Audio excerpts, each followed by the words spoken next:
Gostaria de chamar aqui para sentar aqui à mesa, né, que não tem mesa, mas tem as cadeiras aqui, o representante do Sindesprev, a Maria Ivone, por favor.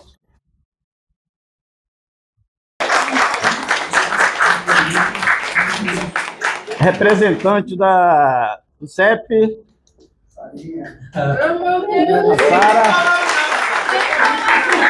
O vereador, nosso vereador Túlio. Qualquer um, essa vontade aí. O doutor médico sanitarista, doutor César.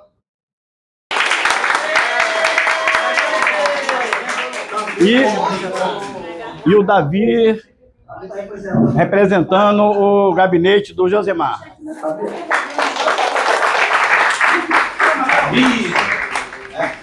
Estou aqui com as 10 folhas aqui para falar.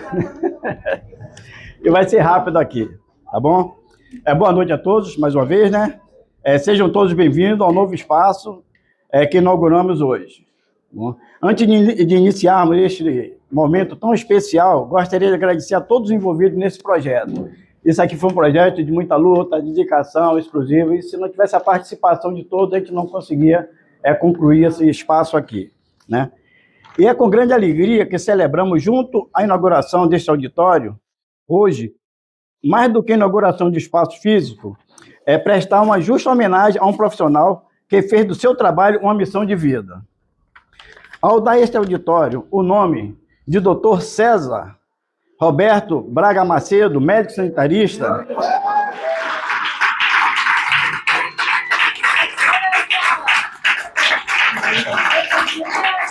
deixa eu terminar aqui. Aliás, antes de eu continuar aqui, eu gostaria que o Tão e o Jorge, doutor César, por favor, tira ali aquela... A fita, não tem fita, não.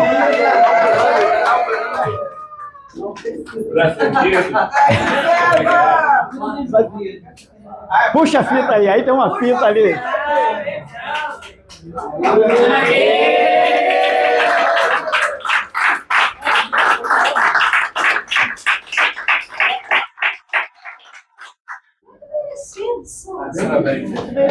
Você nos ensinou muito.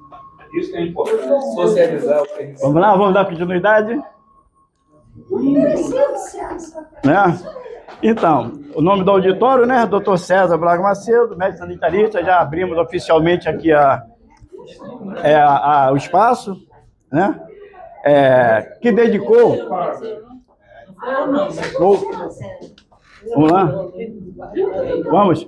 Que dedicou parte da sua trajetória como presidente da Associação dos Servidores de Saúde de Niterói, atuando em defesa da saúde pública e pelos direitos dos profissionais de saúde, reafirmamos nosso respeito ao seu legado. Doutor César Roberto, é uma honra tê-lo aqui presente e ter a oportunidade de prestar homenagem. Muito obrigado por nos representar. Que este espaço que hoje recebe o seu nome seja um lugar para o diálogo, aprendizado e conhecimento, tornando inspiração para todos que por aqui passarem. Agradeço a presença de todos mais uma vez.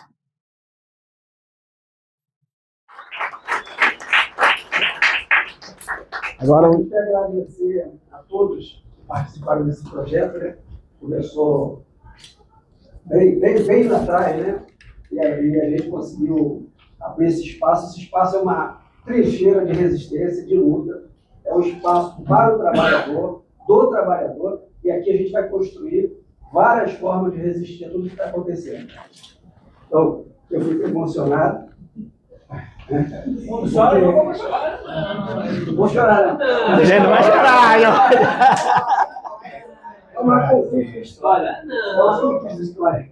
O movimento dos trabalhadores é um sonho realizado.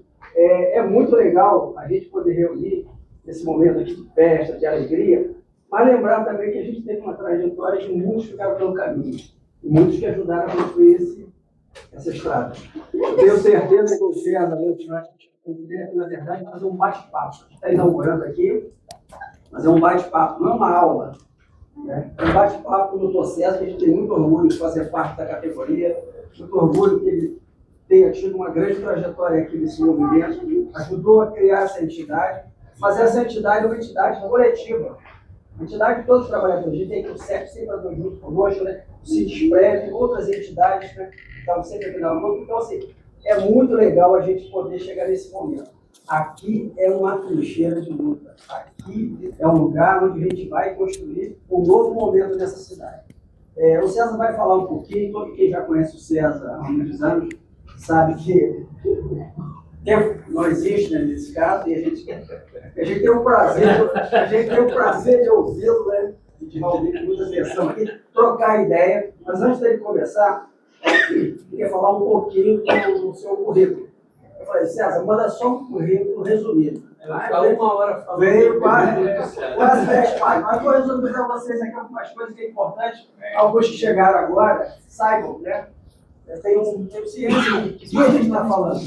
A gente está falando do médico formado pela UF em 1976, sanitarista da Fundação Municipal de Saúde, mestre em coordenação médica e gestão clínica pelo Instituto Saúde Carlos de Madrid, especialista em saúde pública pela ESP, especialista em planejamento de saúde pela Escola Nacional, especialista em saúde do trabalhador, especialista em acupuntura, consultor e pesquisador e militante da saúde em Niterói. Esse é o ponto mais importante. Militante dessa categoria, desse sindicato recém-transformado da associação lá em 1991 e agora Sindicato da Saúde de Niterói. Então, é um orgulho recebê-lo aqui, é um orgulho ter o seu nome aqui e a gente fez questão de fazer essa homenagem aqui, nesse plano ainda, né? É verdade. Faixa preta de judô. César, Muito dano. antes de você começar a explorar, a gente vai bater um papo aqui sobre a reforma sanitária, seus desdobramentos, desafios e como a gente está hoje, que é um tema que é muito caro para nós da saúde, né? Eu pediria que os representantes das entidades fizessem uma breve saudação e aproveitassem esse espaço que é para a gente mesmo, né? Então vamos trocar ideias aqui e depois o César fica com a palavra, tá ok? Pode ser? Pode. Saudação do prêmio do máximo. Saudação. Bonita, hein? Essa é ótima. Não é uma palestra. Ivone, pode começar, Ivone. Tem 3 minutos? Eu vou usar um em mim. Sara, nós somos aqui, né? Somos mais. A nossa potência, nós somos aqui. Eu vou falar sentada. Primeiro, eu gostaria de dar boa noite a todos e todas. Para quem não me conhece, eu sou a Maria Ivone. Eu já estou emocionado desde a hora que eu entrei aqui. Eu sou a Maria Ivone. Eu sou servidora da Saúde Federal, cedida aqui ao SUS em Niterói há 44 anos e lotada no Carlos Tortelli. Em Niterói, o Sindesprev iniciou com a Associação de Servidores da Previdência Social. E quando nós passamos a ser, depois da Constituição que nos deu o direito de termos um sindicato, nós passamos a ser delegacia sindical do Sindesprev. Até esse momento, nós éramos só servidores federais, né? Não tinha ainda os servidores municipais.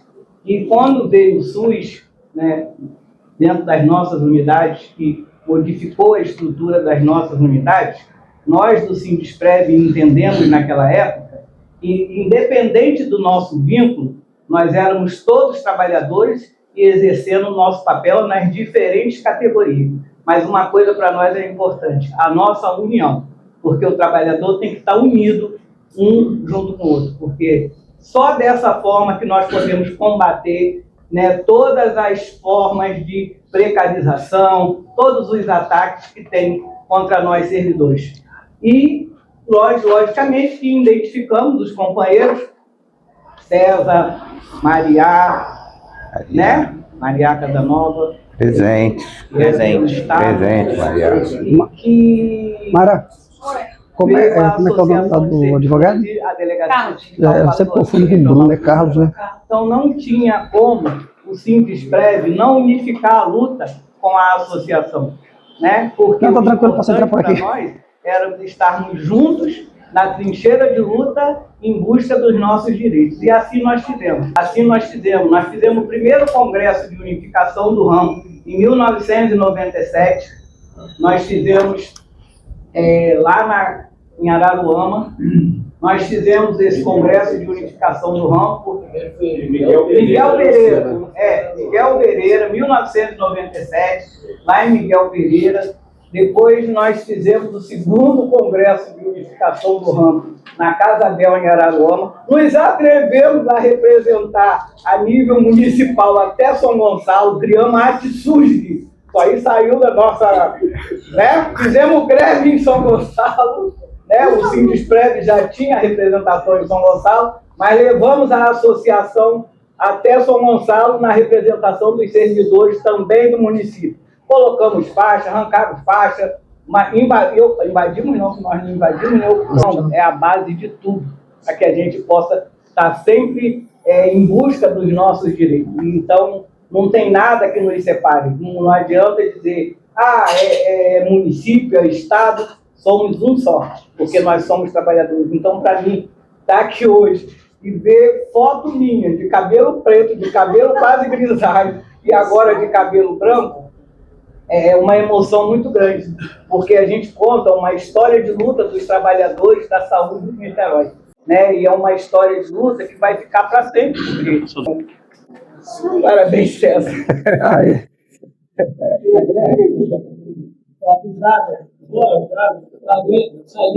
Depois, né, ela não teve tempo de ver as imagens, mas o CEP estava permanentemente aqui nas portas. E eu não tenho como falar mais nada. Então, a nossa gostaria. Antes de dar continuidade aqui, eu gostaria de agradecer aqui, até pedir desculpa ao não ter para o nosso subsídio aqui no prédio. E com ele e a Cíntia foi que o professor Rodrigo pudesse fazer essas obras. Quer dizer, todas, a gente sabe como é que é obra em prédio de centro de cidade, né? Tem todo aquele requisito, né? Obrigado, doutor Carlos. Então, Sempre difícil, né? Será? Atuante nos direitos dos trabalhadores, trabalhista. Boa. Temos um parceiro aqui. A luta tem que sair, até porque a opressão do empregador contra o empregado é muito grande. Show. Sarinha. Boa noite. Boa noite. Meu nome é Sara Busquet, sou professora de apoio educacional especializado da Rede Municipal de Educação de Niterói. Faço parte da direção estadual do Sindicato Estadual de Profissionais de Educação, o CEP, Núcleo Niterói. Não tinha preparado nada para falar, que fui pega de surpresa. Mas eu quero só falar da alegria que é estar aqui com vocês, nesse espaço que é a materialização de uma luta, de uma resistência pelo serviço público e principalmente pela saúde pública, pelo SUS, né? É muito emocionante estar aqui, ver o rosto de vocês, ver esse espaço, essa materialização dessa luta. Parabéns ao sindicato, que agora é Sindicato da Saúde de Niterói. Parabéns ao doutor César, que está aqui também na nossa luta. O CEP, sim, o CEP e a Associação da Saúde, o Sindicato da Saúde sempre andaram de mãos dadas e a gente aqui fortalece e espero que isso permaneça, com certeza, em defesa dos serviços públicos da cidade, né? E queria fazer também, trazer aqui o nosso professor Paulo Freire, né? Que ele fala do esperançar. O esperançar não é apenas uma esperança, o esperançar é um verbo esperançar, da gente lutar. Então aqui é a materialização de pessoas que acreditam no esperançar, na luta, porque só a luta muda a vida. A gente pode estar aqui percebendo isso juntos. Mais uma vez, parabéns por esse espaço. Estou muito feliz de estar aqui, muito agradecida. E espero, sim, que CEP Niterói e o Sindicato da Saúde, a gente continue andando juntos de mão dada em defesa do serviço público de Niterói. Muito obrigada.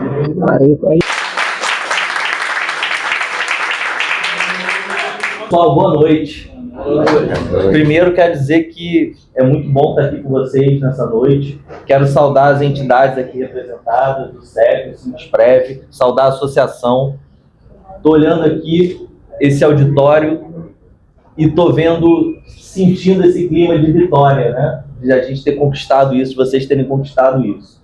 E eu não posso deixar de lembrar da última vez que eu estive aqui, quando a gente estava numa luta para conseguir a tabela salarial. Depois de tantos anos, nós estávamos reunidos aqui e não tinha espaço para a gente se reunir. Aí a reunião foi no corredor.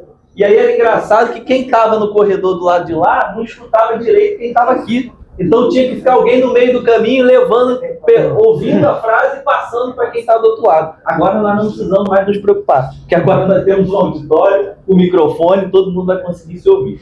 O segundo ponto é que eu fico muito emocionado quando a gente tem um nome do auditório dado ao Dr. César Macedo. Porque tem gente, pessoal, que passa uma vida inteira puxando o saco. E tem gente que passa uma vida inteira lutando. E a gente está aqui para fortalecer aqueles que deram seus longos anos para a luta política, para o enfrentamento, para a luta por direitos. E o Dr. César é um deles. E por isso o nome dele está aqui, é muito bom a gente ver isso. E eu também quero citar um companheiro que infelizmente não pode estar aqui com a gente, mas que eu tenho certeza que se tivesse 100% de saúde estaria aqui. Um companheiro que foi vereador comigo durante 4 anos e que eu aprendi muito. Davi chegou a trabalhar com ele. Eu queria pedir uma salva de palmas para o Paulo Eduardo Gomes.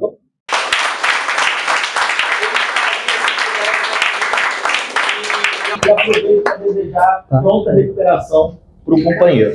E eu queria dizer o seguinte, minha saudação rápida é colocar a Comissão dos Servidores, hoje presidida por mim. Infelizmente, durante muito tempo, a Comissão dos Servidores esteve apagada porque foi presidida por membros do governo. Hoje, a Comissão dos Servidores é presidida por mim. E ela tem lado. O meu lado não é lado de governo, eu não tenho secretaria regional na minha mão, eu não tenho cargo na prefeitura na minha mão, não tenho nada disso.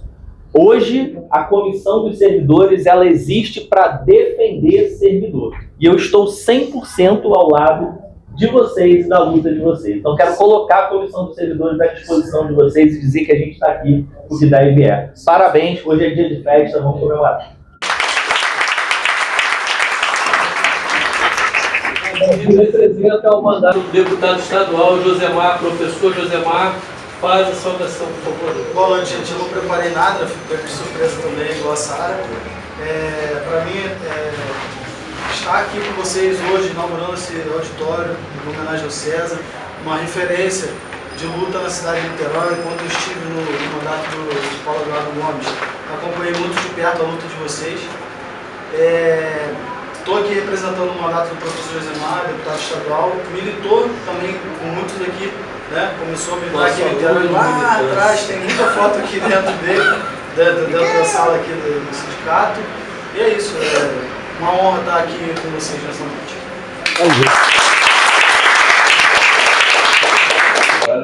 Agora vamos ao evento principal. Agora a palestra. E professor, e tudo mais que esqueceram de dizer, antes de... a gente não consegue dizer. César Roberto. Vamos lá, gente. Eu tenho dois que estão aqui para... Tá bom, que é umas questões hoje que movimenta a sociedade brasileira, né? É um dos gargalos difíceis de ser atravessado, que a gente vai precisar enfrentar. Para isso é necessário a gente conhecer a sua própria história. Mas antes de falar nisso, essa entidade aqui, ela surge quando surge a Secretaria de Saúde. Não era ainda uma entidade, eram pessoas, né? E aí essas pessoas, eu me lembro, o que a gente tinha? E junto com o CEP, já naquela ocasião, engraçado, a gente fez muita greve nessa cidade. Era Elizabeth Nascente e Inês, que eram da direção do CEP naquela época. E a gente parava tudo, né? A gente fazia assembleia lá na Rua Indígena. Lá na Rua Indígena, a gente parava a Secretaria de Urbanismo e era o pessoal da limpeza pública, né? Então a gente fazia assembleia trepada em cima de monturo de pedra, de não sei o quê, e conseguia reunir o conjunto dos trabalhadores dessa cidade. E as duas forças motoras daquela época eram a educação, né? E me emociona muito falar disso, porque foram momentos muito importantes para a saúde, que a gente estava começando. A Secretaria de Saúde era recém-criada, né? Ela começa no final da década de 70, praticamente. Ela tinha não era nem Fundação Municipal de Saúde, era Secretaria Municipal de Saúde e Promoção Social. E, assim, era uma pastinha embaixo do braço, era eu, Clarinha, não sei se vocês conhecem, Maria Clara Ferraz, que era uma assistente social, né, ainda, dessa cidade.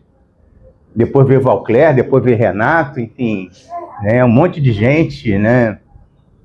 Era aí, mas, sabe, vou lembrar todo mundo, não vou falar nem da reforma sanitária, só vou lembrar das pessoas. Era um grupo de assistente social que tinha nessa cidade, que era de primeira ordem, Suerli, mas muita gente. Então, assim, essa secretaria, ela nasce, e os servidores na luta nascem junto com ela. Né? A gente nunca, até porque a gente está vivendo, do ponto de vista da conjuntura nacional, um momento ainda da ditadura militar, né? Então a gente tinha muito o que enfrentar pela rua e pela vida. Então essa secretaria, ela já nasce com luta. Ela nunca, né, luta dos seus servidores, dos seus profissionais, né? E esses profissionais, muitos deles já se aposentaram, né? Imagino que a maior parte dos nossos colegas, outros mesmo aposentados continuam na luta, enfim. Né? E o pessoal da minha geração tem pouco, né? A nossa colega ali, que é dessa época, né? Dessa geração. Dina. Janaína já é de outra geração, um pouquinho depois da gente. A Dina, né? A nossa outra colega aí também dessa geração, dessa época da secretaria, a Neuza, também dessa época mais ou menos. Né? Isso foi depois ainda. Foi depois. Enfim, uma secretaria que nasceu já com um conjunto de servidores com atuação política dentro dessa cidade. Né? E a gente tinha uma inserção muito forte no movimento social, no movimento associativo, e quando as associações tinham uma representação formal importante, tinha uma base estrutural de organização também importante. Né, porque ainda não tinha sofrido um processo que depois veio a fazer com que ela arrefecesse seu ânimo de luta e aderisse ao poder instituído, né, coisa que aconteceu, não é um fenômeno específico da cidade de Niterói, mas aconteceu em muitos lugares, né, por uma forma de lidar com a questão política de alguns governos. Enfim, então, assim, isso é para começar. O nego me pergunta, será que vai falar muito, vou falar pouco? Depende de onde vocês querem que eu comece a história. Né? Porque o SUS, né, a reforma sanitária, né, a 8ª Conferência Nacional de Saúde tem 40 anos. O SUS tem 38. Então, sabe, né, eu tenho 50 de formado e 48 de fundação, de secretaria. Então, sabe, a gente tem um lapso de tempo muito antigo. Mas a reforma sanitária, ela nasce num ambiente, né, em que a saúde da população era fortemente deteriorada, graçavam naquela época ainda as doenças infecciosas, as crianças morriam de sarampo, as crianças morriam de difteria, as crianças morriam de diarreia e desidratação, as crianças morriam de coisas que eram fortemente evitáveis pelo saneamento básico e evitáveis para aquilo que a gente só foi fazer alguns anos depois, que foi a imunização. Então, graças à existência das vacinas, por exemplo, a gente combateu e conseguiu, de alguma forma, debelar um conjunto de doenças que assolavam a saúde da população dessa cidade e do seu entorno. Né? Até porque o saneamento básico naquela época em Niterói também era precário, né? Melhorou muito, mas ainda tem problemas sérios, né? Porque a gente tem dificuldade de abastecimento de água e tem uma série de outras coisas. Mas, enfim. E me espanta hoje você ter alguns movimentos do ponto de vista, isso que aparece muito na internet, de gente contra a vacina, não sei o quê, sabe? É uma insanidade total. Para a gente que é da saúde também, isso agride porque a gente viu, né? Eu sou infectologista de formação inicial, trabalhei no DIP do Hospital Universitário Antônio Pedro muitos anos e tratei muita criança que morria, morria de tétano, tratei muito bebezinho com tétano neonatório, sabe? Te acompanhou muito.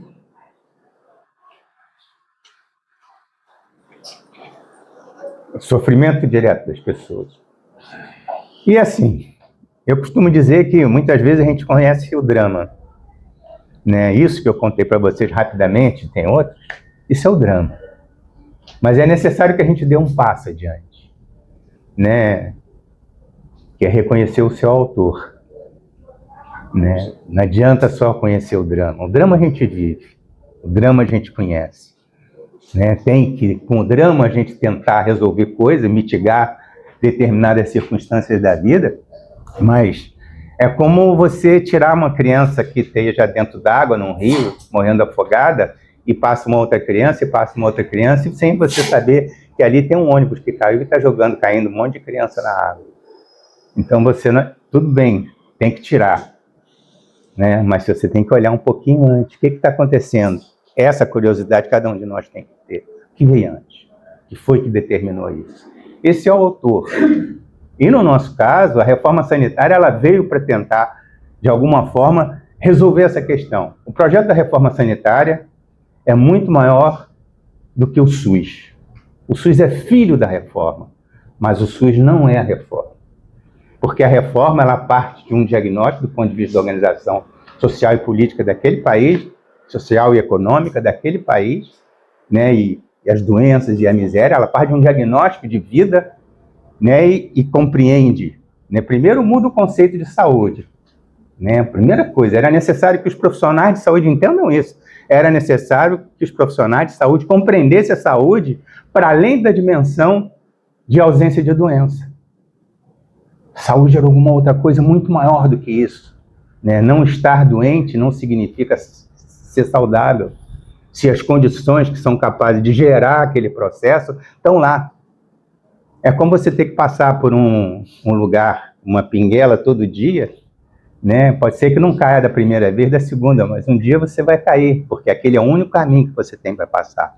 Enquanto você não transformar aquilo num lugar mais amplo que as pessoas possam passar com segurança. Então é necessário que a gente compreenda o seu autor. E no nosso caso, a reforma sanitária era um projeto de, né, aquilo que o Aroca chamava de sociabilidade. Né, era um projeto de sociedade novo que se buscava. Por quê?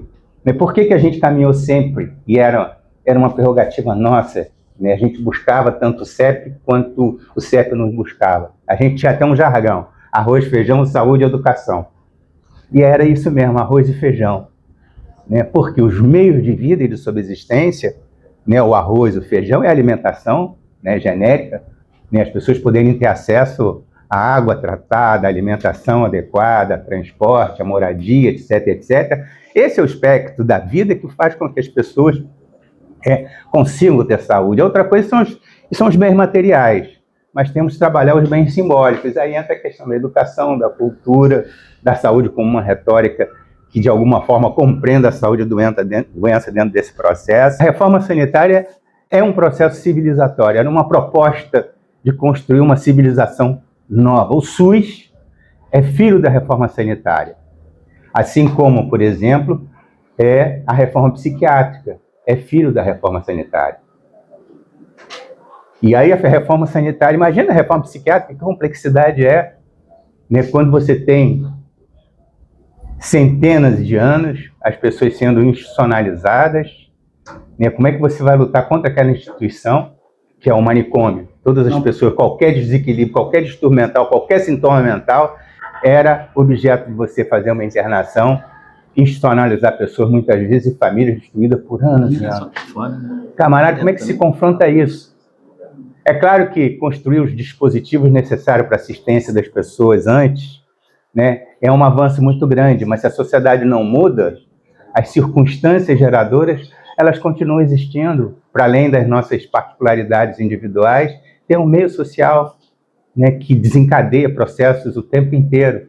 Então a gente precisa mudar a sociedade. A sociedade tem que ser altamente democrática, profundamente democrática, profundamente libertadora do ponto de vista das relações entre as pessoas. E a gente está vivendo um momento que as pessoas estão ficando amargas, violentas, não sei o que lá, rarará. Então isso é muito sério. O problema é que, no momento de implantação da reforma sanitária e da criação do SUS, O primeiro governo que a gente teve foi o governo Collor de Mello. E a Lei 8.080, por exemplo, ela teve alguns vetos. E 2 vetos, para mim, na minha opinião, foram fundamentais. O primeiro veto, né, feito pelo Collor de Mello, foi aquilo que definia a fonte de custeio de financiamento do SUS. Como é que você cria um sistema que tem a perspectiva de ser universal, integral, igualitário, etc., etc., não dando recurso para que ele exista? A segunda coisa, o segundo veto, e esse foi mortal, porque diz respeito a todos nós, foi o veto do plano de cargos, carreiras e salários, do plano SUS unificado. Então, era necessário, naquele momento que o neoliberalismo se implantava no mundo inteiro, e aqui com seus reflexos na nossa sociedade, era necessário que eles sufocassem financeiramente a possibilidade de você construir aquilo que a gente chama de estado de bem-estar social, né, enfim, e sufocasse as pessoas. E a gente, nós, profissionais de saúde, somos vítimas do passado. Porque a possibilidade que a gente tinha como categoria de construir, de ter identidade com esse SUS, com esse sistema que seria o sistema de saúde do povo brasileiro, isso foi nos sendo tirado ao longo de muitos anos, a partir de um conjunto de dispositivos. E a gente não foi se dando conta disso. A gente veio se dar conta desse processo, compreendendo que isso aí... E assim, meu pai dizia uma frase, ele dizia assim, nada está tão ruim que não possa piorar. Né? Verdade. E se hoje a gente vive com dificuldades, se esse curso, né, do Sistema Único de Saúde continuar nessa mesma direção, nada está tão ruim que não possa piorar. Porque vai piorar. Piorou muito para nós das gerações antigas, as que estão entrando na aposentadoria, porque são obrigadas a viver na miséria, mas vai piorar também para os novos, que não estão compreendendo isso que a gente veio a compreender mais tarde. Porque o processo de precarização, de pejotização, de precarização das relações de trabalho vai afetar a vida, afeta hoje. Né? O que nos foi tirado, eu costumo dizer assim, nos foi tirado pelo menos 2 ou 3 coisas, um pouco mais talvez. A primeira coisa, em você não fazendo o Sistema Único de Saúde avançar de acordo com o projeto da reforma sanitária, né, você nos tira também o direito de ter uma assistência à saúde adequada. Cada um e muitos de nós, né, ainda busca lá o tal do plano de saúde para pagar e tal, para ter algum tipo de assistência. O que significa um empobrecimento maior daquelas pessoas. E rompe com uma lógica que é o sentido da cidadania, um direito de cidadania fundamental, que é o direito de assistência. Uma série de direitos anteriores, né, dos bens materiais, dos bens culturais e tudo mais, e agora também o direito de cidadania. Isso, nós, profissionais de saúde, também temos, não é só a população que está sendo negado o seu direito, né? Para nós também, porque a gente faz parte dessa população. A segunda coisa que nos foi tirada foi a possibilidade de do exercício da nossa profissão com toda a dignidade necessária e possível, com relações de trabalho estáveis, ou pelo menos que pudesse ter um acompanhamento na linha do tempo, o processo de precarização hoje, né? Eu costumo dizer, eu trabalhei com emergência durante muito tempo, na urgência do Antônio Pires, em outros lugares também. Ali se constrói o que eu chamo de saber coletivo. Não existe equipe de urgência se as pessoas não constroem um novo saber, a partir da vivência, da experiência de cada um, e é isso, são todas as categorias que estão naquele processo. Se a cada plantão tem uma pessoa nova, esse saber coletivo nunca se constrói. Né? Nunca se constrói. E o pior de tudo, né? Essas pessoas, pelo fato de serem precárias e rodarem muito, não constroem nos seus lugares de trabalho uma relação que os antigos sabem exatamente o que é, quando eu falo isso, a afetividade pelo lugar que trabalha. Todo mundo tem um sentido de orgulho, então a gente, além de tudo, foi arrancado da possibilidade, né, de uma vivência profissional digna. E a outra coisa, para além dessa indignidade, nos arrancarem durante tantos anos, veja bem, são muitos anos, eu tenho 50 anos de formado. Então, sabe, a história do viver é resistir? Resistir, vamos combinar, é duro, é difícil. Né? E resistir a uma luta é mais difícil ainda. né? E doença no coração, meu querido, é a falta da nossa alegria. Quando toda aquela força e alegria de viver que a gente tem começa a ser corroída, corrompida. Não é à toa que eu fiz fibrilação atrial, né? E por conta disso, enfim, né? O coração, mas fulano é tão forte, pois é. Mas o coração sente. Não é à toa que você obstruiu sua artéria coronária. E outros colegas mais, enfim. Né? Se a gente fosse falar de cada um. Não, deixa eu só avançar um pouco mais. Enfim, essa é a história. Essa é a história. A reforma sanitária brasileira é uma coisa, o SUS é uma coisa que precisa avançar, mas esses dois elementos são fundamentais. Primeiro elemento é a questão do financiamento. Né? A gente pode pegar, assim, né, da criação do SUS, tá? Da criação do SUS, que tem 38 anos, até hoje, foram quantas mais, da 8ª Conferência Nacional de Saúde, até hoje foram quantas mais conferências de saúde, fazendo recomendações e tentando fazer avançar, sendo contra o processo de precarização, sendo contra o processo de privatização. Ora, acontece que o processo de precarização e o processo de privatização era um projeto. Elas estão inseridas num projeto de sociedade. As OS foram criadas em 1998. As OCIPs foram criadas em 1999. A Lei de Responsabilidade Fiscal, que acabou dando corpo e facilitando com que essas estruturas formais se constituíssem, foi criada em 2000. Entende? Isso era um projeto. Quando nos tiraram a possibilidade de ter um plano de cargo, carreira e salário, que foi no governo Collor de Mello, né, em 80 e qualquer 90, no início da década de 90, 91, por aí, foi isso? Né? E isso, sabe, isso estava inserido dentro do projeto, uma coisa chamada reforma do Estado brasileiro. O Estado brasileiro foi sendo reformado. Para isso foram sendo construídas estruturas formais, estruturas dentro do aparelho de Estado, que facilitasse o quê? O processo de precarização e o processo de privatização. Isso acontece na educação, mas isso aconteceu de uma maneira muito forte na área da saúde. Né? A questão da pejotização, sabe? O cara que é PJ hoje, ele tá, mas aí eu consigo tirar uma grana mais. Pois é, meu camarada, se você parar de trabalhar, no mês seguinte você não ganha nada.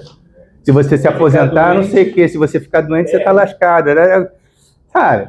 Então, só que, qual é a dificuldade? As novas gerações, elas não viveram isso que a gente viveu. Elas não têm memória, não têm história.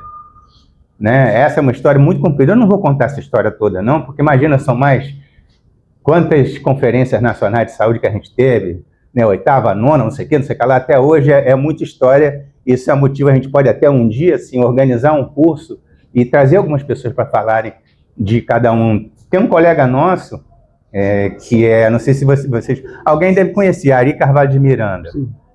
Ari Carvalho de Miranda, ele foi o primeiro chefe de Santa Bárbara, né? Foi o primeiro diretor da Unidade Municipal de Saúde, Adelmo de Mendonça e Silva, é o nome daquela unidade.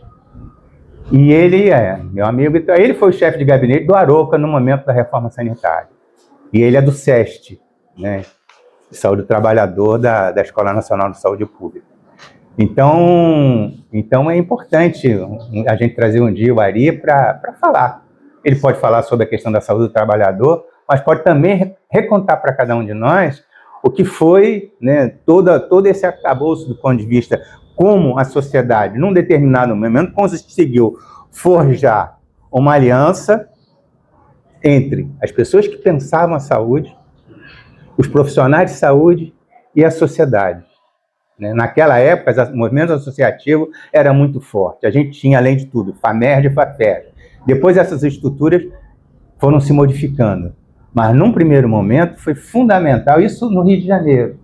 Em outros estados, você tinha outras entidades de moradores, de profissionais, os sindicatos. Eu fui secretário-geral, antes da existência da nossa associação, do Sindicato dos Médicos de Niterói, que teve uma história, né, que tinha uma história, ela nasce no Carlos Antônio da Silva. Né? Carlos Antônio da Silva foi o primeiro presidente do Sindicato dos Médicos de Niterói. Ele não tomou posse, porque ele morreu antes de tomar posse. né? Premido, pressionado pela época, pela ditadura. O nego não impediu a posse do sindicato, e tinha uma série de questões assim. Então, assim, a história é muito cheia de detalhes. Eu não vou cansar mais vocês com essa narrativa tão comprida, mas é importante que a gente compreenda a necessidade que a gente tem, primeiro, né? Essa associação, esse sindicato, ela tem uma tradição e tem uma história. E essa tradição é de luta. A forma de governo é fortemente autoritária, que eu acho que isso pode levar, né, a uma rebeldia dos povos ao longo do tempo. Porque a opressão, da maneira como os caras propõem e estão fazendo em diversos países da América Latina, no restante do mundo, ela vai ter um limite, porque as pessoas vão se rebelar. Agora, rebeldia só, ela não constrói. Ela é um elemento, é um momento importante, mas ela não é o suficiente. Porque quem está com poder, quem está no poder, tem muito mais bala na agulha do que a gente possa imaginar. Né? Do ponto de vista da violência, do ponto de vista dos instrumentos produtores de violência, e principalmente dos instrumentos que banalizam a violência pela comunicação, por isso, por aquilo, pela internet, pelo que seja. Então é isso que a gente tem que ter consciência, é disso que trata. Né? Essa entidade aqui, ela tem algumas lutas que são basilares, que são fundamentais, e isso já está dado, a gente já tem elementos para isso.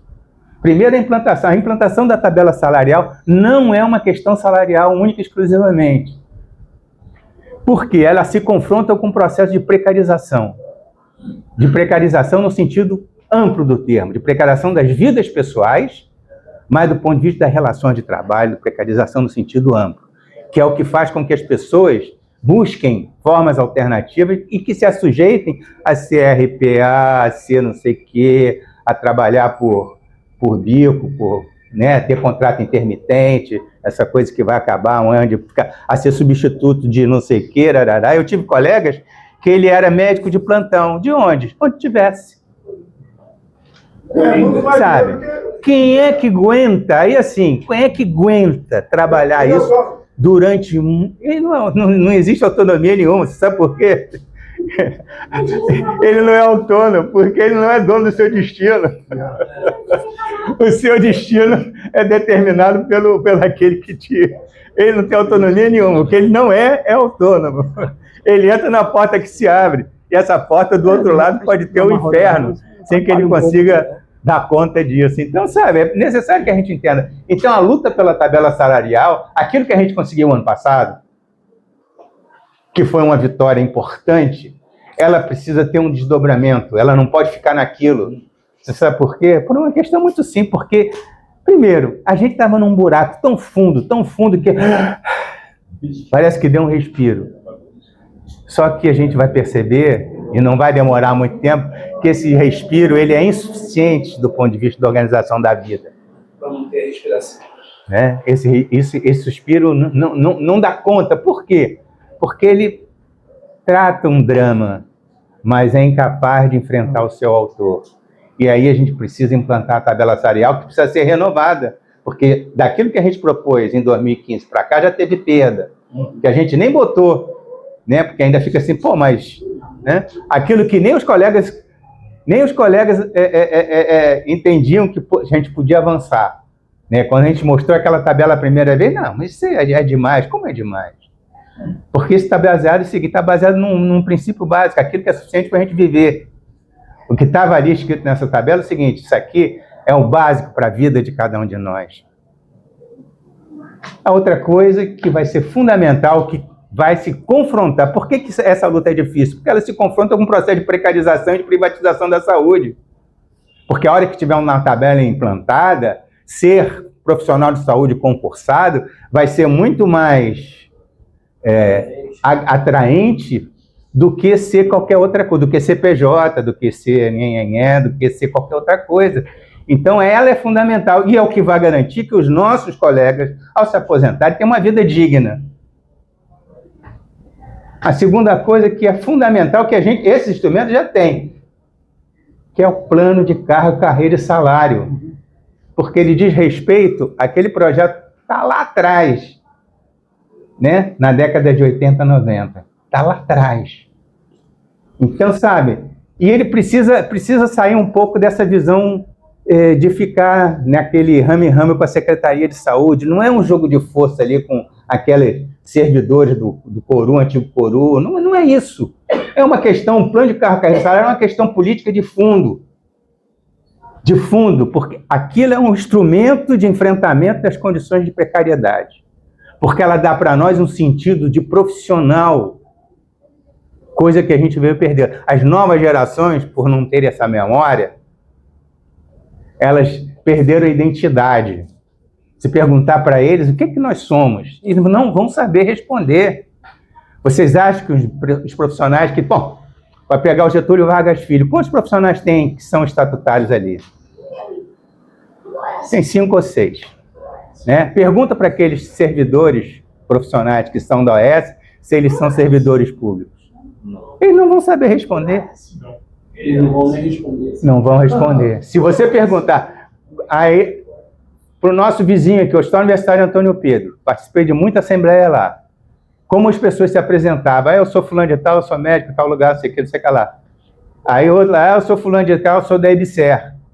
Ele não era do Hospital Universitário Antônio Pedro, ele era da EBSER. Por quê? Quem era o agente contratante? Era a EBSER. Quem é o agente contratante? No Getulinho, antiga ideia, que já mudou de nome. Mudou de razão jurídica também, porque ainda tem as mutretas no meio do caminho. Entra nessa do CPN, que também é ligado ao pastor não sei quem, né? Todas elas têm uma história. Uma das piores. Né? Todas elas têm uma história. E essas histórias, elas são tenebrosas, porque elas estão vinculadas, primeiro, à utilização do dinheiro público para ganhar dinheiro no mercado financeiro. É uma das formas de financiarização da saúde. Segunda coisa, elas descaracterizam, desfiguram, do ponto de vista afetivo, os profissionais.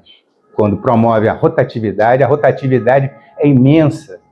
E as fundações de direito privado, mas que são públicas, elas fazem exatamente a mesma coisa. Porque elas foram construídas a partir de um mesmo construto, do ponto de vista da reforma do Estado. Então, a gente precisa compreender isso também, os nossos colegas também. Porque o futuro deles também não é nada brilhante. Enquanto a garotada está lá com 40 anos, 40 e poucos anos, o nego toca o barco. Mas quando o tempo vai passando e ele passa, não tem jeito, ele passa para todos, né? Não aceita mais enfermagem acima de 45 anos.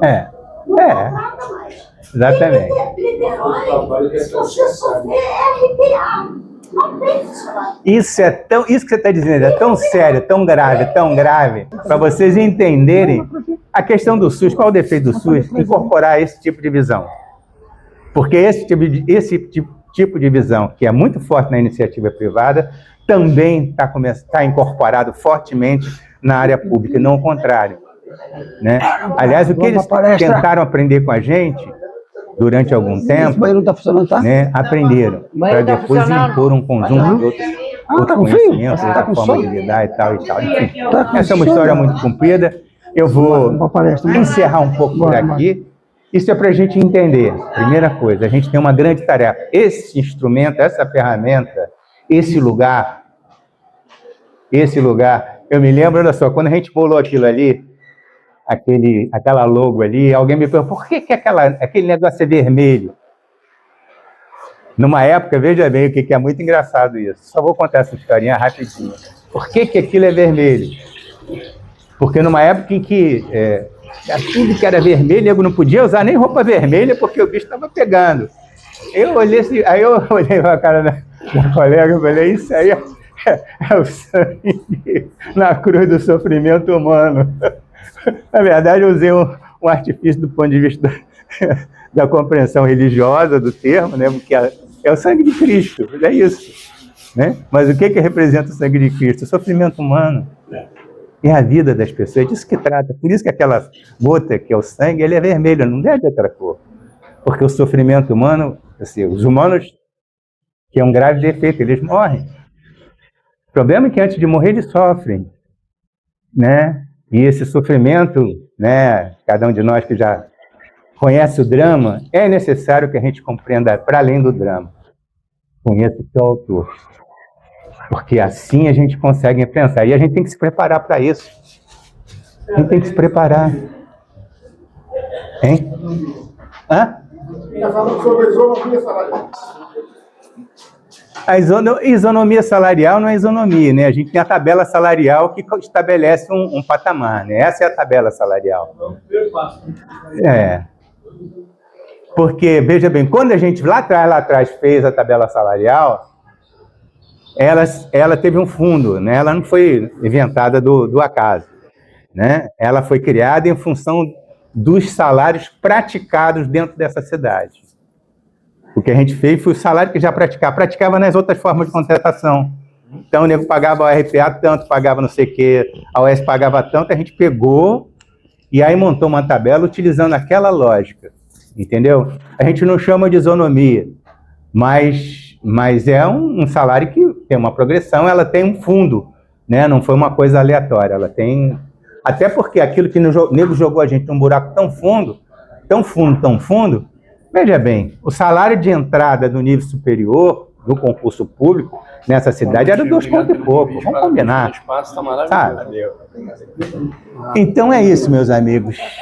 Dando os trâmites por fim, temos muita luta pela frente, né? Essa associação ela tem história e ela precisa segurar no bastião da história e fazer com que essa categoria avance, né? Eu sei que está difícil, mas é necessário que a gente crie os instrumentos e os momentos dos instrumentos para que os nossos colegas possam vir hoje confortavelmente no lugar adequado, ter cursos, ensinamentos, ter teatro, ter cinema, passar filme, fazer tudo que seja capaz de mostrar para o servidor aquilo que é fundamental na existência e na vida de cada um de nós.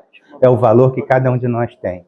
É o valor de cada pessoa que trabalha na saúde, que trabalha na educação, que trabalha no serviço público tem. Então, acho que a gente fica por aqui.